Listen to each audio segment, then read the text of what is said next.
Master minds commerce చదవాలనుకునే 10th inter విద్యార్థుల తొలి ఎంపిక.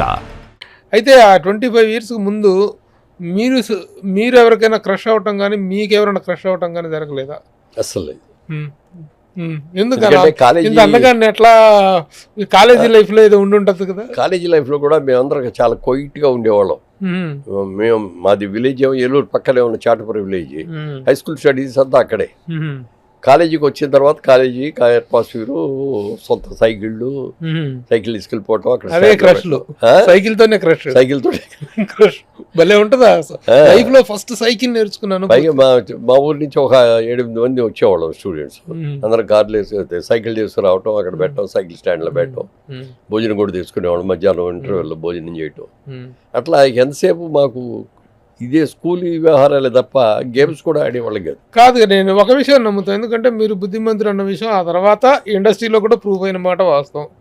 అది దాంట్లో డౌట్ లేదు. కానీ మిమ్మల్ని మీకు సైట్ కొట్టిన అమ్మాయి ఎవరు లేరా? సైట్ కొట్టిన అమ్మాయి లేదు, గమనించలేదేమో. లేదు కానీ మా కాలేజీలో అప్పట్లో 2 అమ్మాయిలు ఉండేవారు. ఇద్దరు కూడా, ఒక ఆవిడ పేరేమో వసంత, ఇప్పుడు చెప్పినా పర్లేదు. ఇంకో ఆవిడేమో భారతి. ఇద్దరు చాలా అందంగా ఉండేవారు.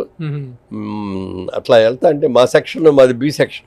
కృష్ణ గారు మేమంతా బి సెక్షన్ ఆడవాళ్ళు లేరు, మగాళ్ళే ఉంటారు, బాయ్స్.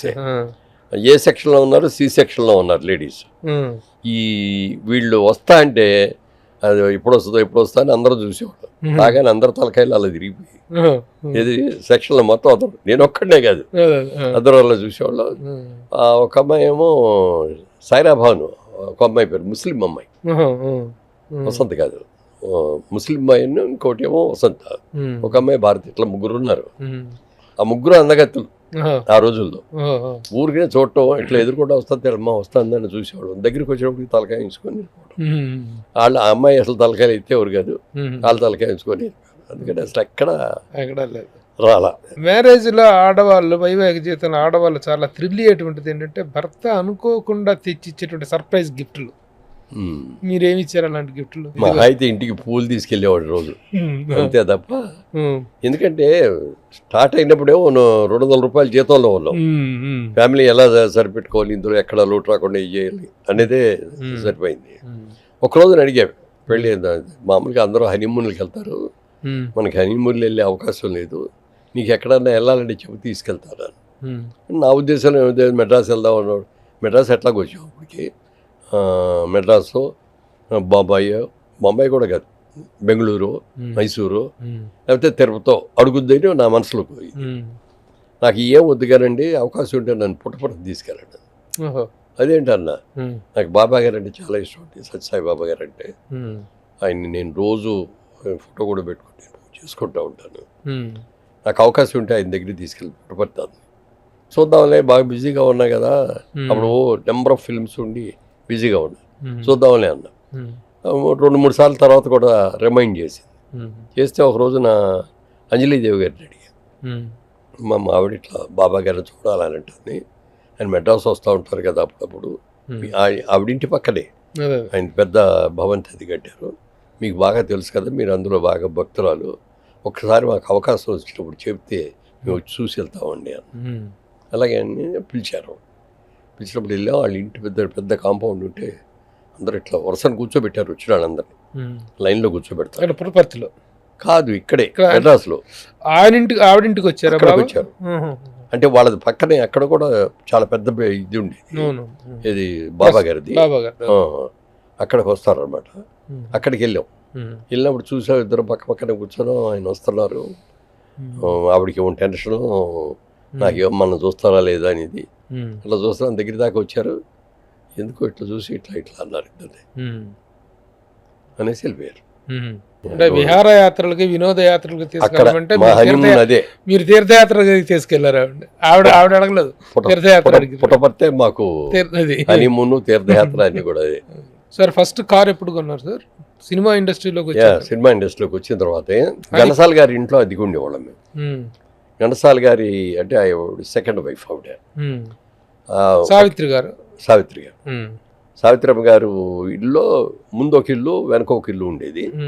వెనకింట్లో వాళ్ళు ఉండేవారు. వెనకింట్లో ఫస్ట్ ఫ్లోర్ ఎవరికో బట్టల షాపులు అడిగి ఇచ్చారు. పాప అయినది కూడా బట్టల షాపులకి ఇచ్చారు. మేము కింద గ్రౌండ్ ఫ్లోర్లో ఉండేవాళ్ళం. ఘంటసాల గారి ఇంట్లో అద్దెకుండేవారు. ఆ అద్దెలో ఉండేప్పుడు కారు కొనుక్కుందామనే ఆలోచన వచ్చి అప్పుడు ఫియట్ కార్లు ఎంబాసిడర్ కొందామని అనుకున్నా. రాఘవేంద్రరావు గారు బ్రదర్ ప్రకాష్ అని ఉండే. ప్రకాష్ అన్నాడు, మురళీమోహన్ గారు మురళీమోహన్ గారు కాదు, మురళీమోహన్ ఎంబాసిడర్ కొనద్దయ్యా, ఎంబాసిడర్ కొంటే అది కంపెనీ కారో నీ కారో ఎట్లా తెలుస్తుంది, నీ కారు ఉండాలంటే ఫియట్ కార్ కొనుక్కో, ఫియట్ కార్ అంటే నీ కార్లో వచ్చేటటువంటిది, నువ్వు ఎంబాసిడర్లో వస్తే కంపెనీ వాళ్ళ కార్లో వచ్చావు అనుకుంటా అని చెప్తే పాయింట్ బాగుంది అని. కానీ గిరిబాబు నేను ఇంకెవరో వెళ్ళి బుక్ చేసుకున్నాం. ఇది ఒక సంవత్సరానికి అని రాదు, అప్పుడు అంత డిమాండ్. బుక్ చేస్తే 1 yearకి వచ్చింది. 30,000 అప్పుడు రేటు. కారు 30,000. సరే ఇద్దరం వెళ్ళాం, అడ్వాన్స్ ఇచ్చాం, 5,000 ఎంతో కట్టేసి చేసాం.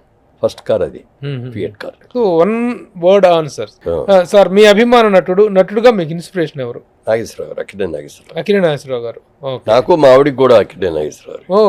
ఓకే. మీ అభిమాన నిర్మాత ఇన్స్పిరేషన్? పిఎపి సుబ్బారావు గారు, రామానాయుడు గారు, లేకపోతే జగపతి రాజప్రసాద్ గారు. వాళ్ళు.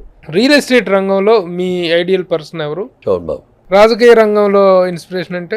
ఎన్టీ రామారావు గారు తెలుగు వాళ్ళకి గుర్తింపు లేకుండా పోయింది అని చెప్పి ఆయన బ్రహ్మాండమైన బిజీ హీరో అయినా కూడా ఇన్నిటిని వదిలేసుకొని కాకి బట్టలు వేసుకొని ఓ పాత కారుని చైతన్యరావు అని పెట్టుకొని తిరుగుతూ మొదలుపెట్టిన తర్వాత ఒక ఇన్స్పైర్ అయ్యాను.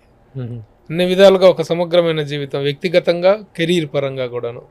సో 85 నుండి 86లో ప్రవేశిస్తూ ఒక్కటే ఏంటంటే ఈ రోజు వరకు ఎవరో నాకు శత్రువులు ఎవరు లేరు. మిత్రులు ఉంటారు తప్ప శత్రువులు ఉండరు. ఎవరైనా పలానా ప్రభు మీ గురించి చాలా బ్యాడ్గా మాట్లాడుతున్నాడు అని చెప్పాడు అనుకోండి, నా విషయంలో ఎక్కడ బాధపడి ఉంటాడు చెప్పుంటాడులే అని అంటాను. కానీ ఏంటయ్యా నువ్వు ఇట్లా మాట్లాడేవా నా గురించి అని చెప్పి ఎవరిని అడగను, దూరంగా ఉంటారు. ఎంతవరకు అంతవరకు లిమిట్గా ఉంటారు, అంతే తప్ప శత్రువులు లేని వాళ్ళు అస్సలు ఉండరు. ఇది అజాత శత్రువు అనేటువంటిది ఇండస్ట్రీలో ఎవరికి దక్కిన ఒక గొప్ప బిరుదు మీకు.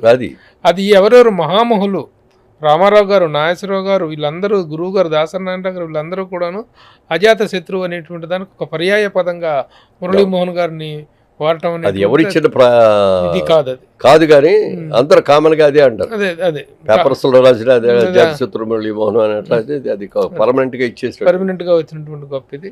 అది రావటం చాలా ఇండస్ట్రీలో ఎవరికి లేదా అట్లాంటి ఒక ఇమేజ్ అనేటువంటి.